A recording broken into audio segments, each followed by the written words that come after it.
Welcome to the Sustainable Living Leadership Program. Today is September 3, and we're very excited to host the second session of this training called Can We Really Change? The Psychology of Individual Behavior Change. We have great speakers joining us today. We're very happy that so many participants from all around the world and many faith communities are joining us, some for the first time, many for the second time. And we start this call traditionally with a spiritual opening that our dear colleague Irene Woodard, who is a Shambhala Buddhist, will lead us in.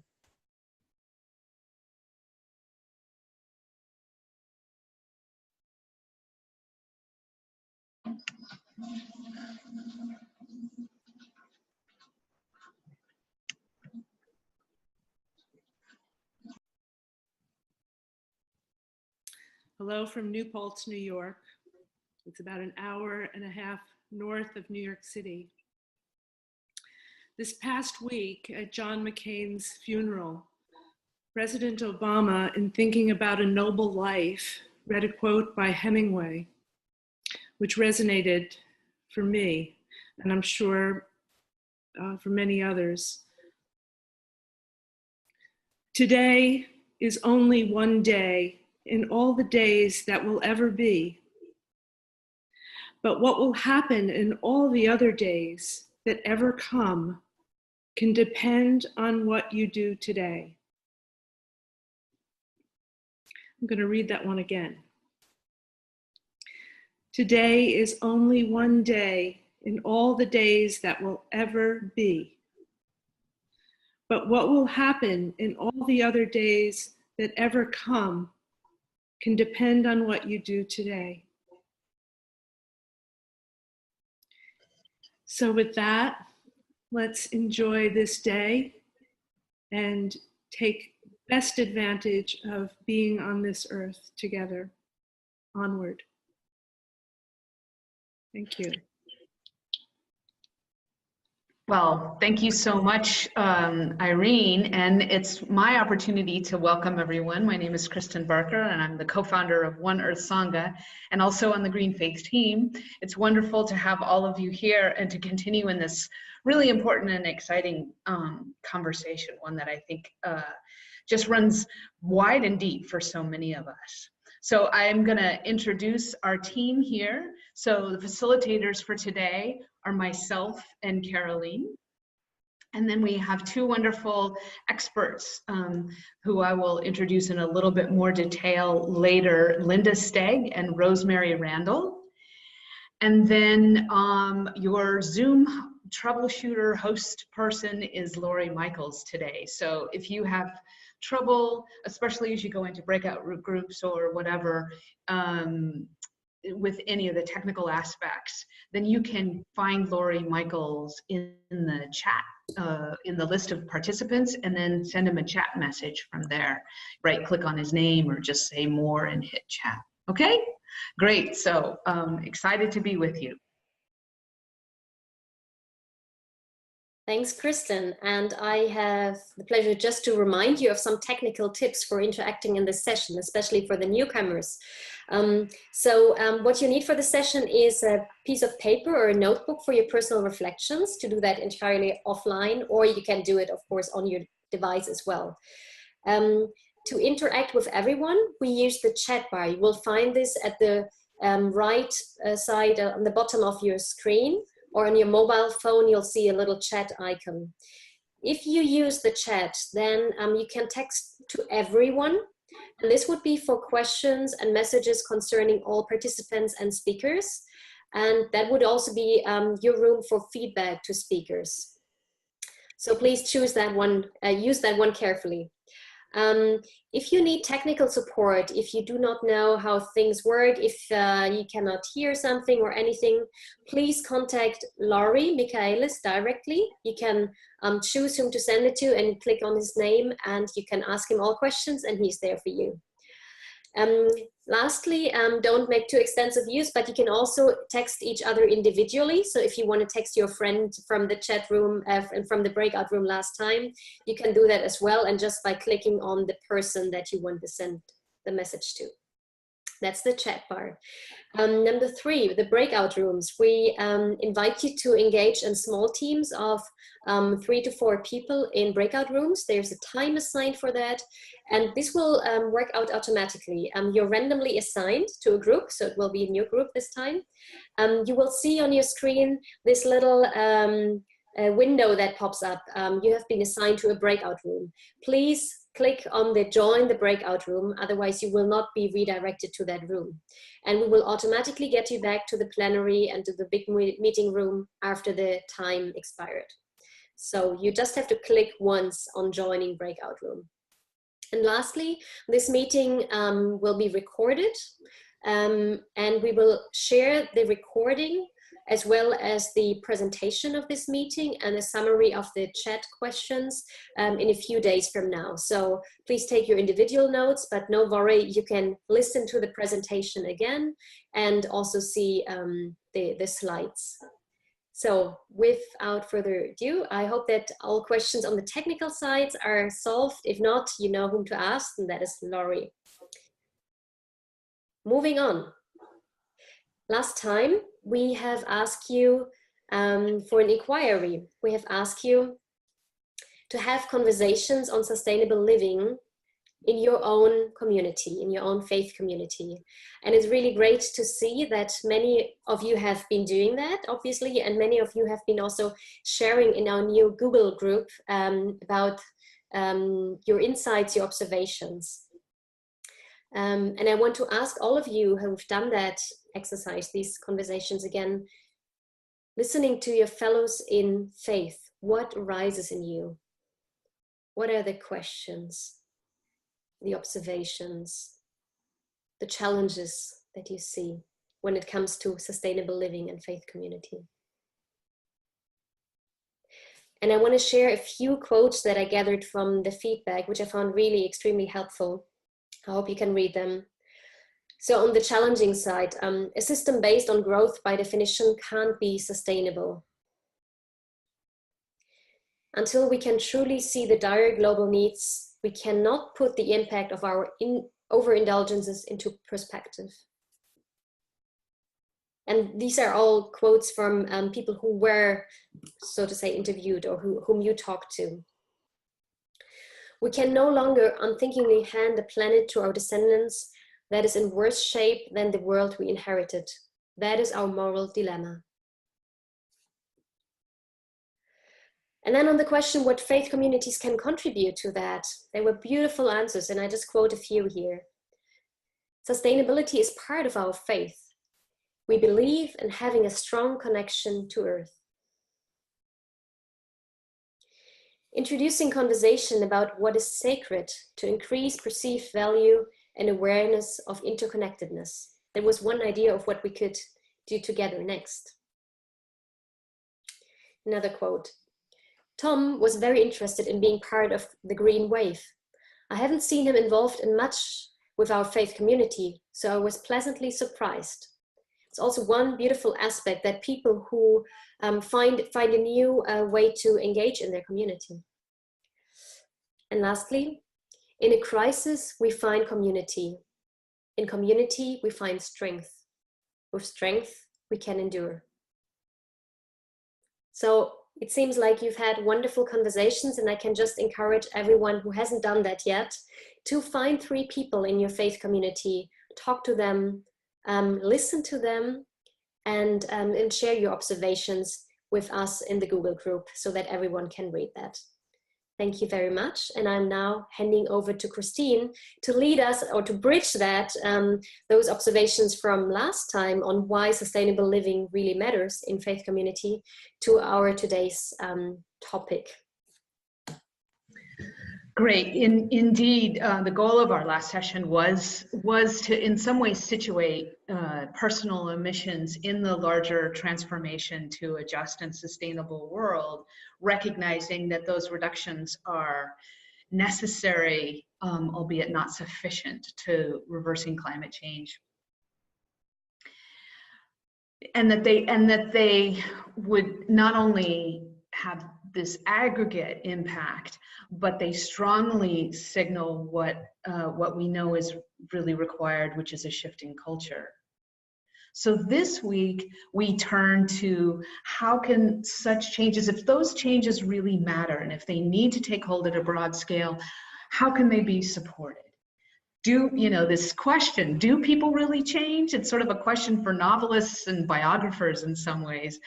But in the small and in the large, what helps and hinders such change? That is, what makes behavior change so hard? What supports it? And in what ways do spiritual communities have a role in that support? So we can also understand what myths we have about behavior change and how we might frame and discuss sustainable behavior. The way that we frame it and discuss it can make all the difference in the world. So to help us dive into these and other questions in this territory, we have with us today two wonderful experts, both of whom were at the Bonn launch of Living the Change and are ongoing advisors to the program. So we'll start with Linda Steg. She is a professor of environmental psychology in the Netherlands and focuses in particular on how does the environment influence people's behavior and well-being, how do people influence the quality of nature and environment, so that sort of two-way relationship, and how can environmental friendly behaviors be promoted.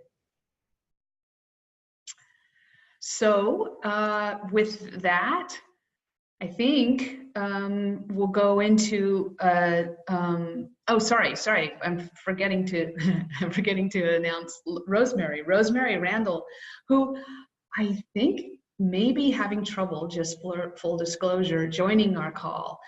So we will hopefully have Rosemary join us. If not, we'll figure out another way to get her expertise to you. But she is from the United Kingdom and a psychotherapist who has developed really groundbreaking work in what's called carbon conversations. It uses a psychological small growth approach to helping people reduce their carbon emissions. So we really hope Rosemary can be here with us. But before we turn to the professionals, let's begin exploring our own expertise. Let's take a few minutes, perhaps in stillness or personal writing, to consider how in your life you've intended to make change in your own behavior, whether you were successful or not. And ask the question, how was that for you? What was easy about it and what made it difficult? And then you might also consider, in looking at both what was easy about it, what was difficult, what was helpful to you in that? So let's take a few minutes to explore that question. And then Carolyn will bring us back.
Okay, everyone had a moment to think about a change, and I invite those who wish to share with the others, not on the change itself, but how was it for you?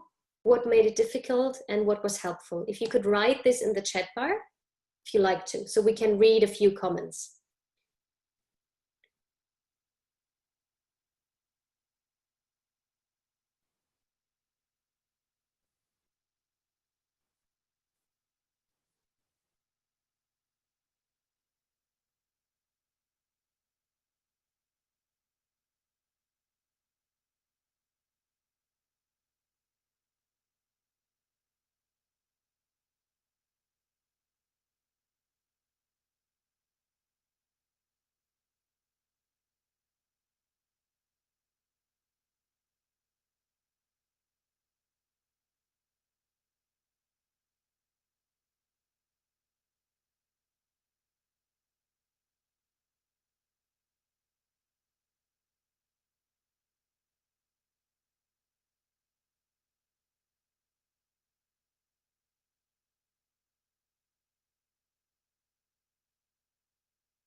Thank you for your wonderful comments.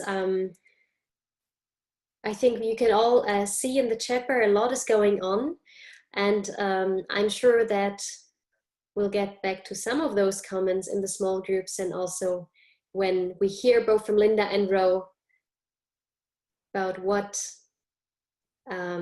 makes change difficult, what is helpful for change. Thank you very much. You can keep on posting, and I'm handing over to Christine to introduce Linda. So so it's time to turn towards some people who have made it their profession to look at these very questions. And we're really, as I said, excited to have both Linda and Rosemary here. Linda is an advisor on Living the Change and has been with us from the beginning. She comes to us from a university in Netherlands, focusing on these very questions of the interactions, the mutual interactions between people in our environment, and how can we support sustainable behavior change. So I think that's enough from me, and we'll just turn it over to Linda. Linda, thank you so much for joining us and offering to share your expertise to, I think, a crowd that's really excited to hear from you.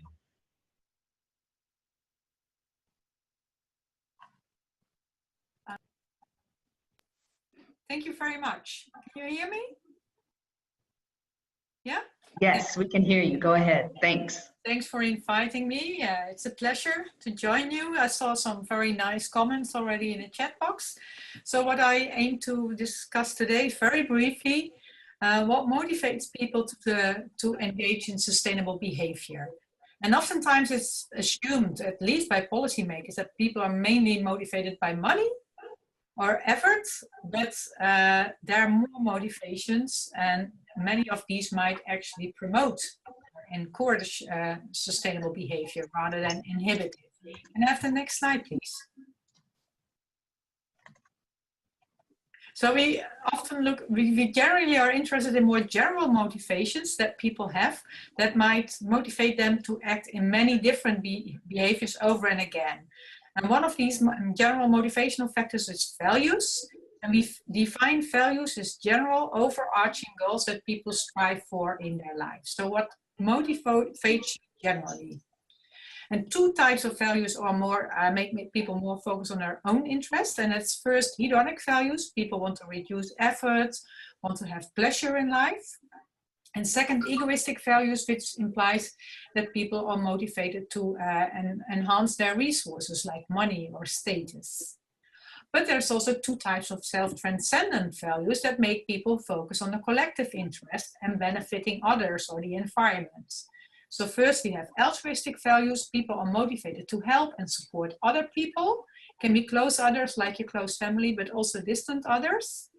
And environmental or biospheric values, we usually call them, imply that people are also motivated to protect the environment as such, without it having a direct positive implications for themselves. They're motivated to protect the environment. And what we generally find is that strong egoistic and hedonic values oftentimes inhibit pro-environmental or sustainable actions because such actions can be effortful or costly, although this is not always the case. Saving energy will also save you money, for example. Well, altruistic and particularly the environmental values make people more likely to engage in sustainable behavior over and again in many different situations. Can I have the next slide, please? So we also looked on whether these values are endorsed in different parts of the world. So what we typically find that many people quite strongly endorse biospheric values or environmental values. They care about the environment and they're motivated to protect the environment. And this is not only true in Western countries, like I showed here some pictures of countries where we did our research, like in the Netherlands, Norway, but also in Eastern European countries. Here you see a photo of Budapest, Russia. My Russian colleague was skeptical. She said in a post-socialist society, people only care about their self-interest. It's not what we find in our research. People care about the environment, and the more they do so, the more they're motivated to act pro-environmentally. We also found this in in Lithuania, for example, in Japan, but also in the US, that many people think people don't care about the environment because a lot of them are climate skeptics. Climate skepticism is not that prominent as many assume, by the way. But also in the US, environmental values are quite strongly endorsed. Also in Argentina, Iran, Mexico, and among poorer populations in Africa, like in Ethiopia and Kenya. So people across the world care about the environment. The more they do so, the more they are motivated to act accordingly. Can I have the next slide? Yeah. So why are people motivated to act upon these values? So many different processes play a role, but I will explain briefly two of them.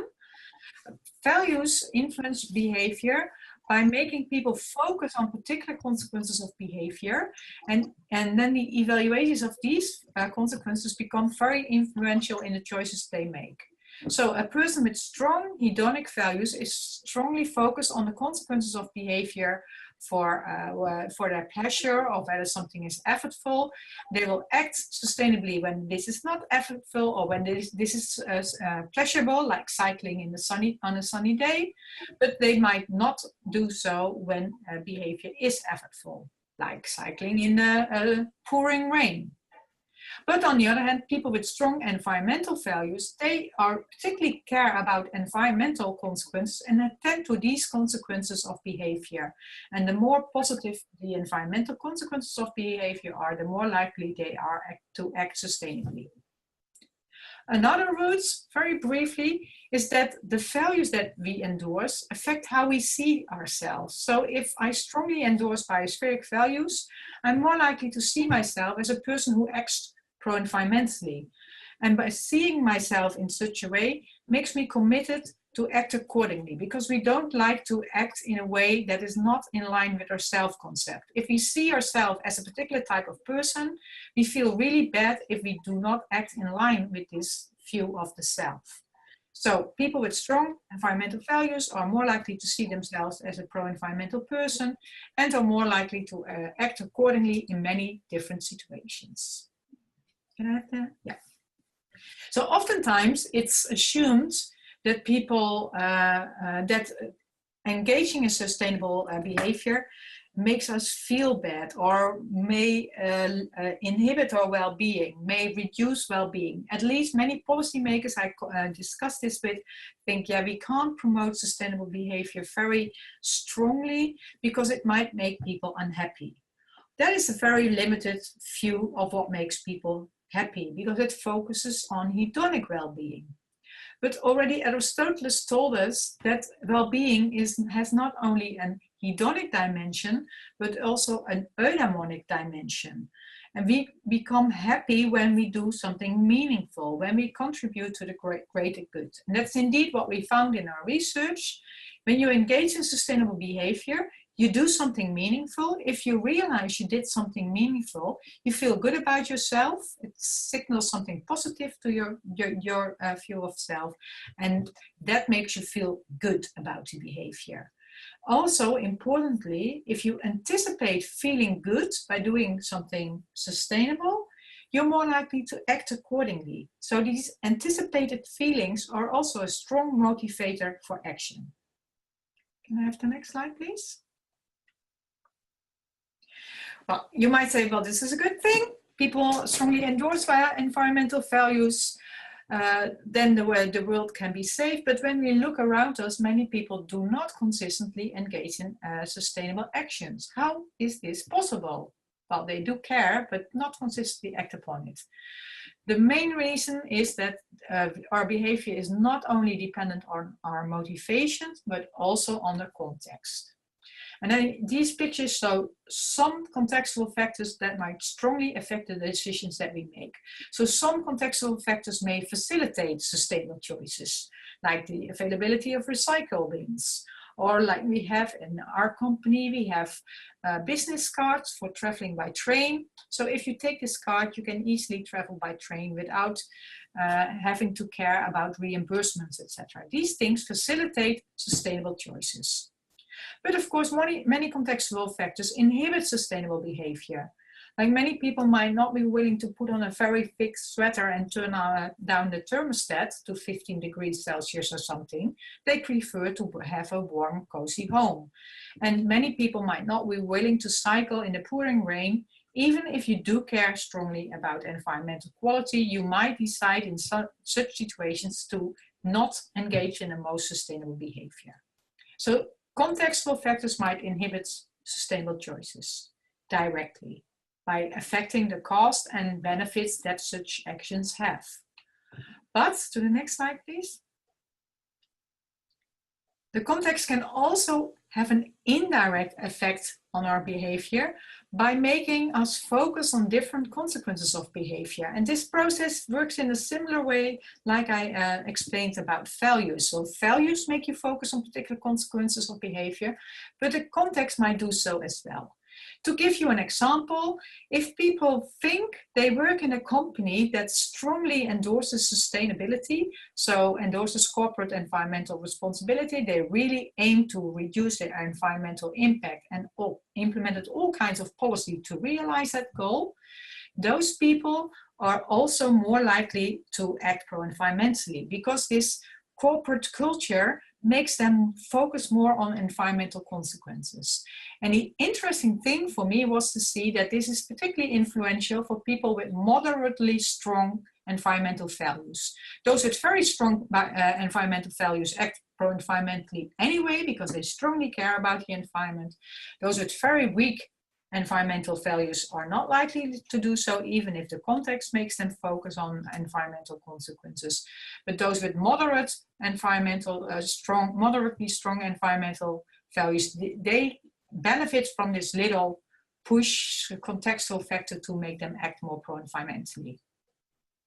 Relevant for your work, please back a little, is that also the perceived behavior and values of others matter.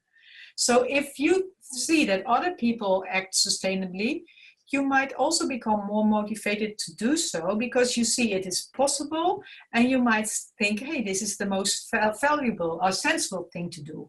But also the perceived values of others matters. And I think that might be a relevant factor in faith communities. If you think that people in your community strongly value the environment, you might be motivated to act sustainably yourself as well, because you are part of this group and the values you think the group members have may become your own values. So the group that you strongly identify with finds this important. I am a member of this group, so I find this important as well, and that might motivate me to act accordingly.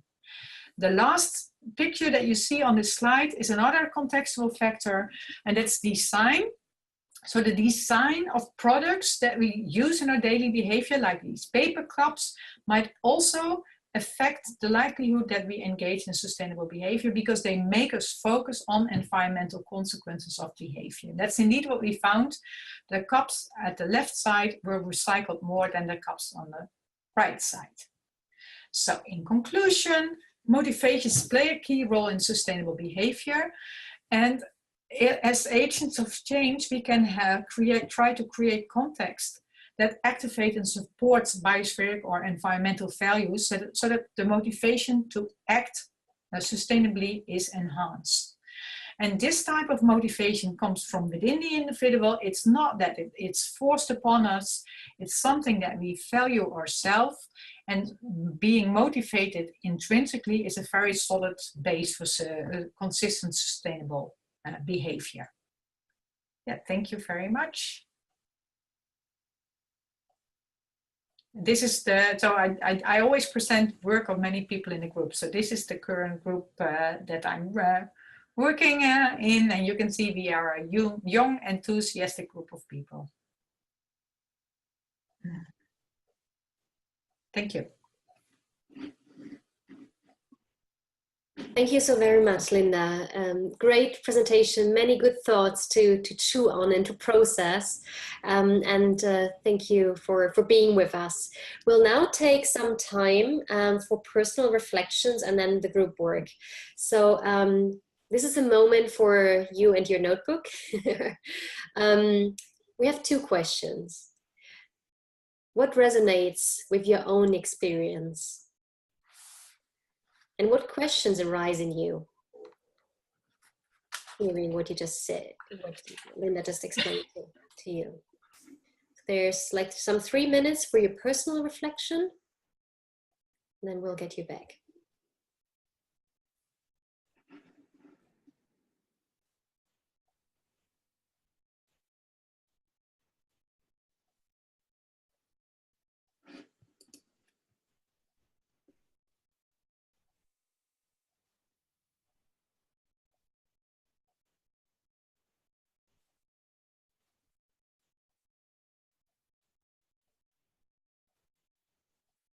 Time to come back. Maybe that was not enough to reflect about it, but you'll also have some time after this session. We want to make sure you are prepared for what comes now, and that is the small breakout group. So we will invite you in a moment into a randomly assigned breakout room, and you just remember, you just have to click on joining the breakout room. And in that breakout room, you will have 2 questions. And I would ask someone who's writing on the slide to please not do that, but write in the chat bar. Thank you. So for the breakout rooms, there are 2 questions. Maybe you want to note them down. First, do a very short introduction of yourself, name, faith, and country. Just a very short moment so you know who's in the room. Second, what's your immediate feedback and what are your questions on the presentation of Linda Stig?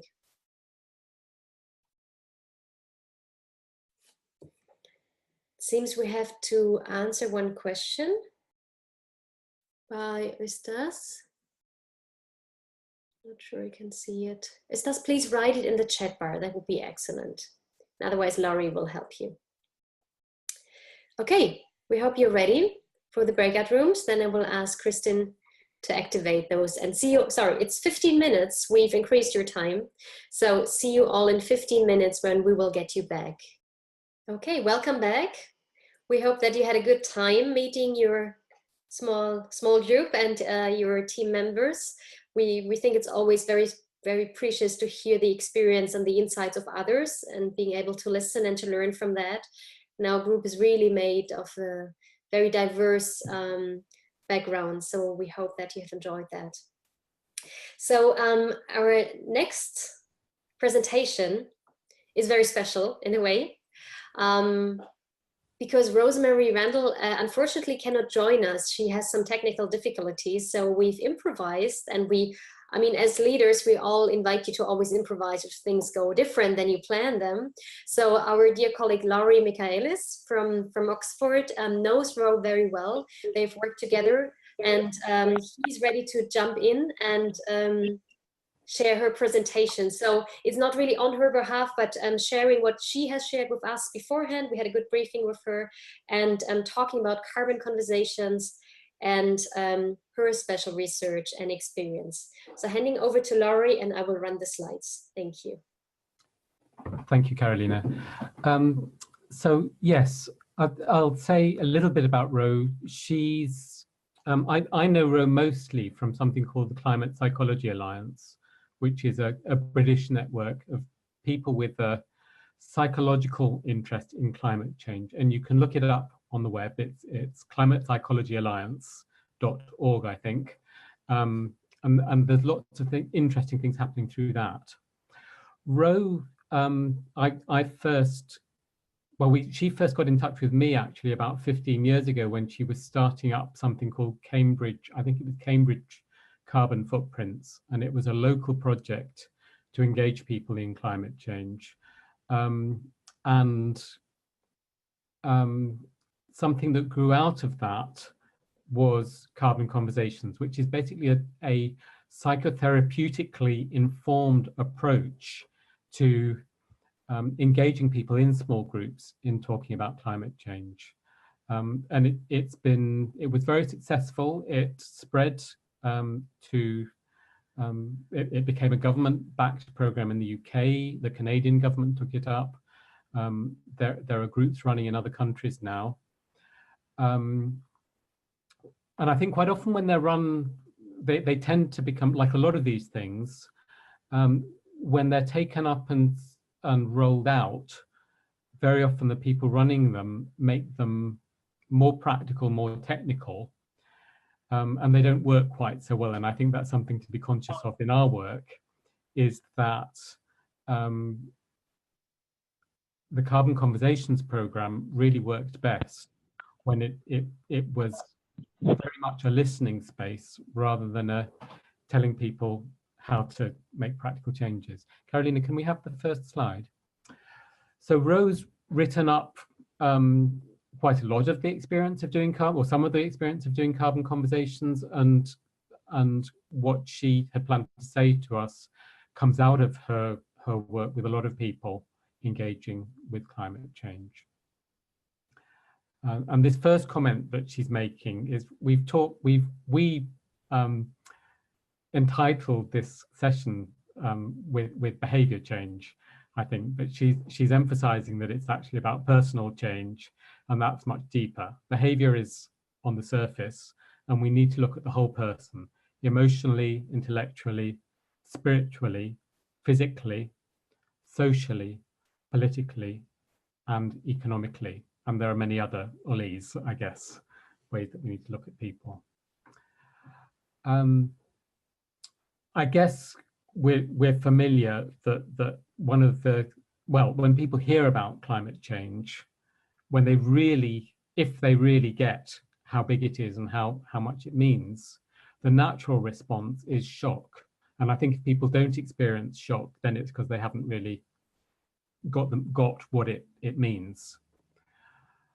And there are two things that can come out of shock. One is that you put up barriers, you put up defenses of disavowal, of denial, refusing to stay with the discomfort, and defenses. We'll have stories that we tell ourselves that it's not my fault, there's nothing I can do, I'm too small to make a difference, it's somebody else's responsibility, the government, it's too late. And it's been interesting actually how quickly in the last few years people have shifted from not believing it's happening to thinking it's too late. And these are both ways of avoiding action. And so life goes on as usual. And the alternative is to acknowledge that it's really happening, to immerse ourselves in the facts, to painfully accept this new reality, and to do the work of deciding how to live and what to do. Next slide, please, Karolina.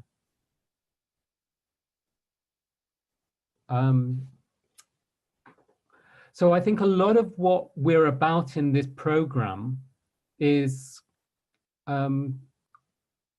what makes acknowledgement and action easier. And obviously there are the practical things, having the infrastructure and systems which make it easy to be a good citizen. And there's not a lot that we can do about that apart from advocacy with our political systems, and that's locally and nationally, and we can do that, and we can do it as faith groups.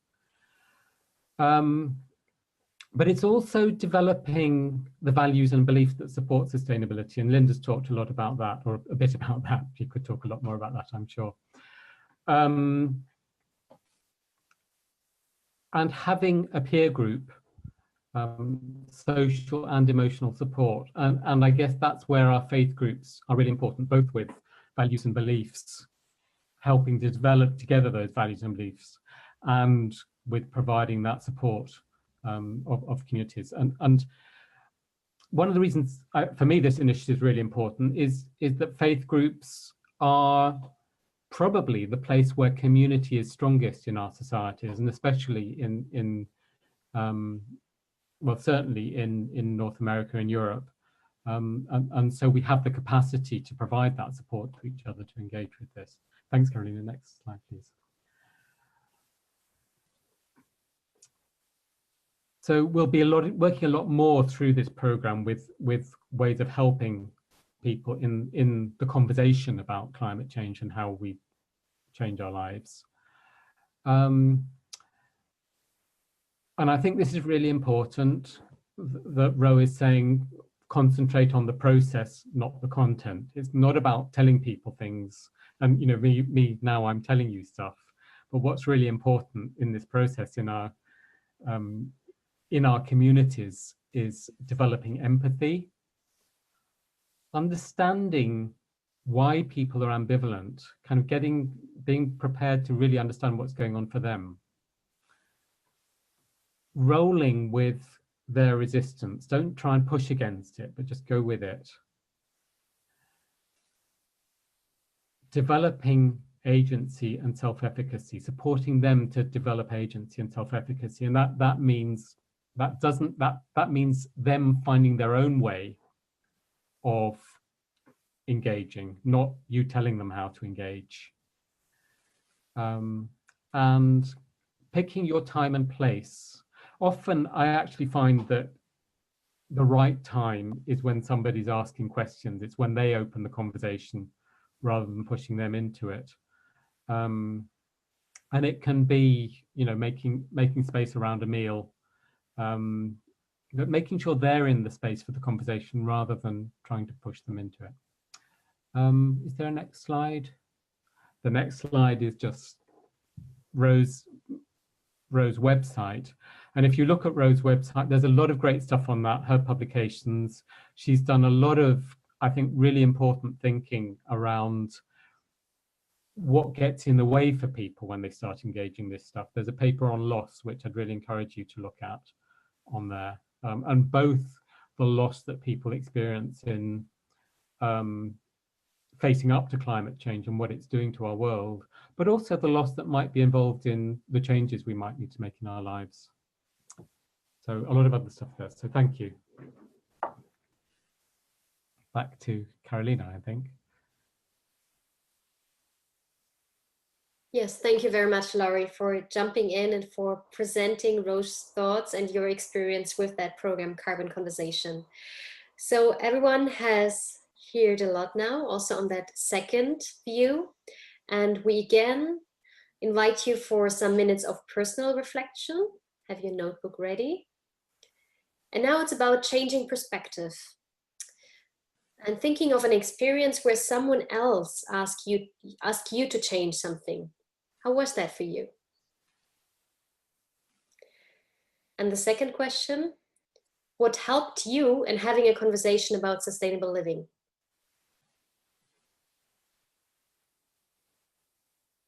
So those two questions, and you get 2 or 3 minutes for personal reflection before we go back to the small group.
Okay, welcoming you back and welcoming you into sharing some of those thoughts in your next small group. We'll have 10 minutes in a newly assigned group on, again, briefly introducing yourself with name, faith, and country. And then there are 2 questions. What's your immediate feedback and questions on the presentation? And then on that role of asking others to change, how do you see yourself accompanying personal change of others? Just to repeat, if you could please give a short summary from your breakout groups in the chat bar and focus on that one for a moment so we can all see it in a nice line. Thank you.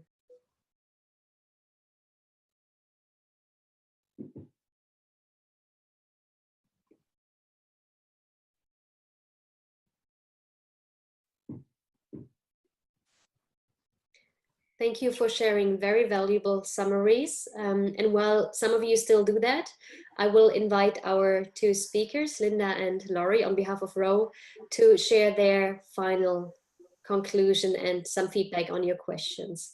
May I ask Linda to start?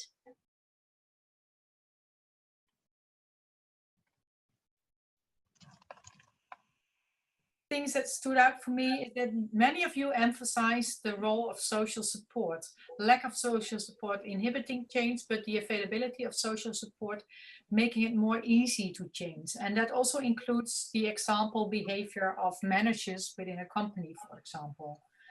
Also, one person indicated that it's easy to act sustainably when it aligns with your purpose. So it means that if you really have the goal and the value to do something, it becomes more easy. And acting sustainably to secure a better world for children and future generation was mentioned as well quite often. Yeah, the last thing I wanted to say is related to what some of you mentioned. We was starting a discussion on plastic bags. So there was a plastic bag charge was implemented in many different countries that proved to be quite effective to reduce plastic bag use, but not so much because of the incentives, because people had to pay, but mostly because the incentive reminded people of their intention to reduce plastic bag use and to protect the environment. And that was mentioned by one of you as well, that sometimes it's difficult to keep in your mind that you wanted to change, and such small incentives which don't cost a lot of money might help you to do so.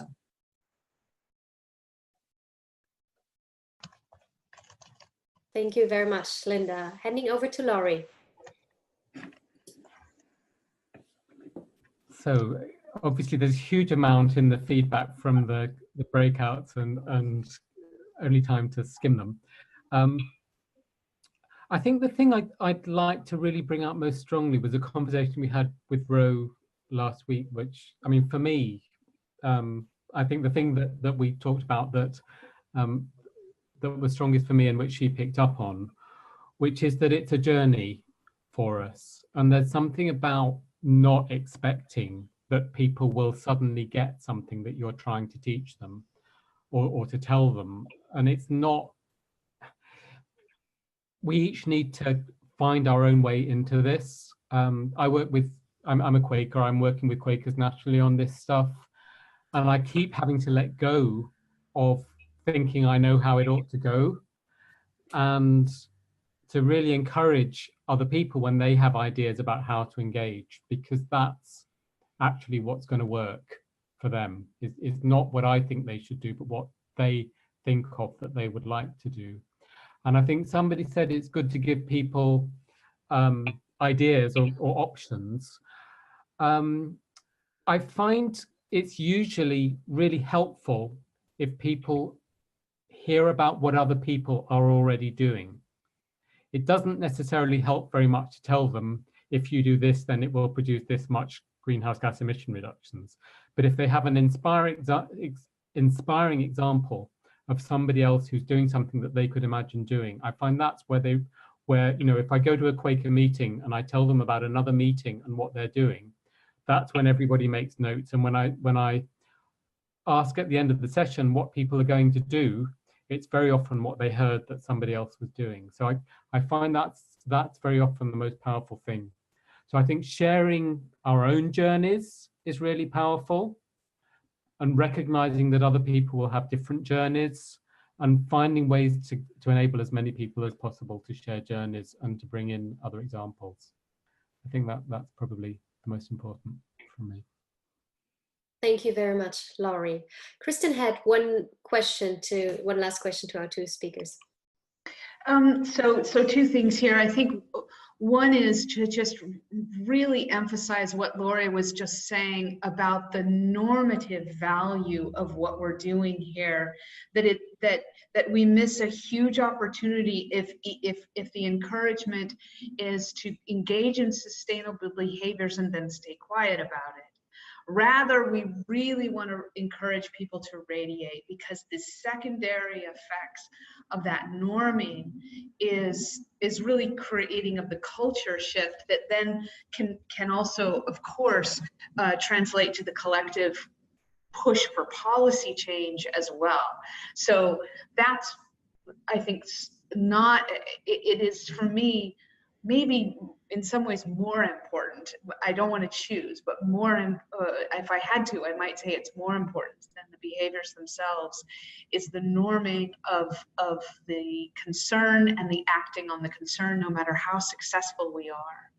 Second, I wonder if either one of you could speak to this need to talk across different value frameworks as part of skillful conversations, that when we're so much in our own place, we can really use this shorthand and project our values on the other, who are maybe very far away from us. And how do we work with different frameworks of values, such as egalitarian versus authoritarian?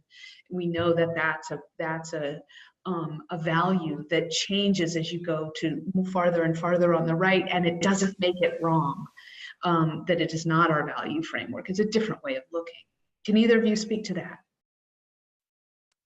Yeah, thank you. I agree with both points. We should not only focus on behavior, particularly not forcing people in a certain direction, because we need wide-scale changes.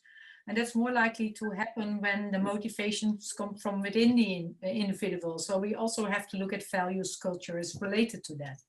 For the second, I also fully agree that different values don't mean that people are stupid or not acting appropriately or whatever.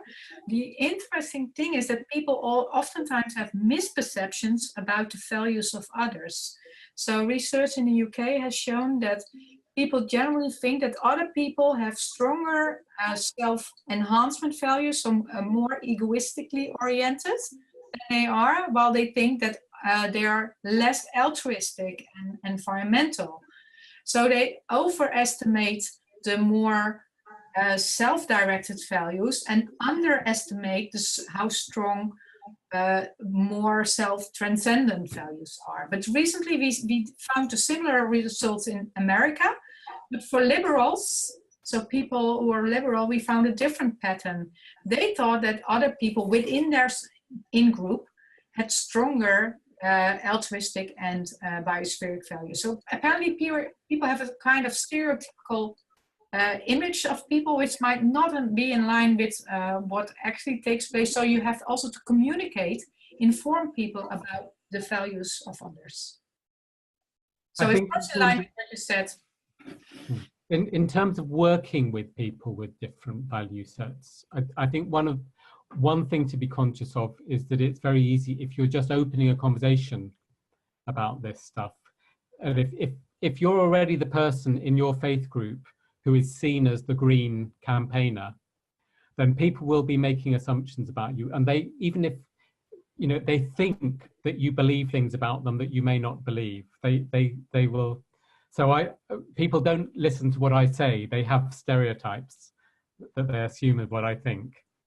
And it's really hard work, and I think you just have to keep, or I feel like I just have to keep doing it, of really listening and encouraging the other person to talk about what matters to them, and affirming that as far as possible, connecting it with the issue that we're talking about. Wonderful. Thank you both.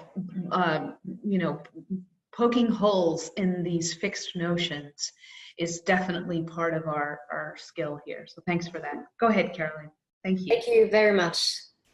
Great contributions. Well, it's my task now to give the final announcements or final information until we meet again. So first of all, you get a homework again, an assignment until we meet again in 2 weeks.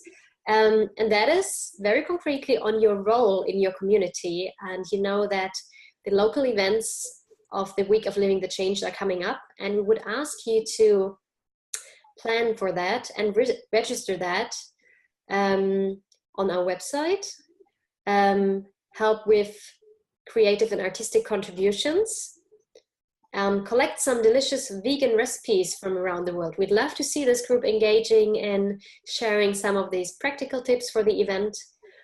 And then if you organize a local event, please join us either on September 5 or October 4. We'll have dedicated calls with all of you plus other people around the world organizing these events.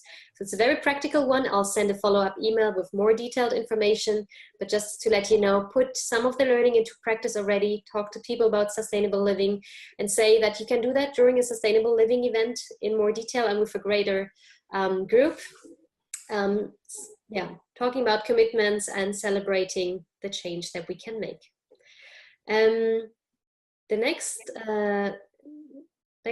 agenda point is a short feedback on these sessions, and we're trying the poll again.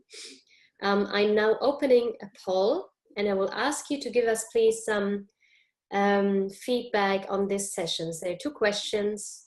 What's your immediate feedback on today's session? And second, what could be improved for next time? It's multiple choice, so you can click several things. And then I will launch the results. Okay, so you can see the results. Thank you very much for your feedback. We'll analyze that later. Thank you for joining today, and we will see you again in 2 weeks, and Kristen will share the information for that with you. So on Tuesday, I believe it is, yeah? Tuesday, I shouldn't say that. Caroline, I need you to unmute because I do not want to give the wrong information. Yep, there it is. Okay. Yep. And I guess you can see the slide. Okay, yes, next meeting, Monday, September 17 is the date, and this is Narratives for Transformation. We're going to have 2 amazing experts, George Marshall, who some of you may know from Climate Outreach, as well as we hope to have a really fantastic teacher named Rob Berbea, who can help us with sort of frameworks of meaning and the sort of larger spiritual dimensions, the deep spiritual potential of what this is, no matter what our traditions are. So there you can see on the screen the time zone, start times.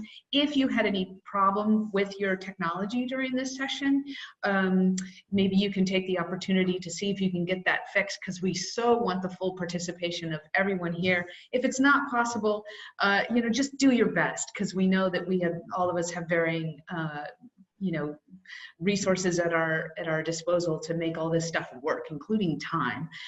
So happy to have you with us today, and we look forward to you joining us on Monday, September 17th.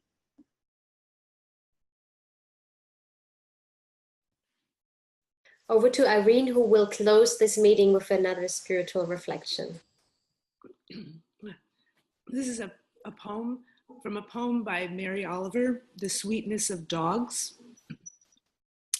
The moon rises so beautiful, it makes me shudder, makes me think about time and space, makes me take measure of myself, 1 iota pondering heaven. Thus we sit, thinking how grateful I am for the moon's perfect beauty, and also, oh, how rich it is to love the world. We all have big weeks ahead of us, rallies, marches, summits, an opportunity to be grateful and love this world and honor this one day. Onward. Love to you all.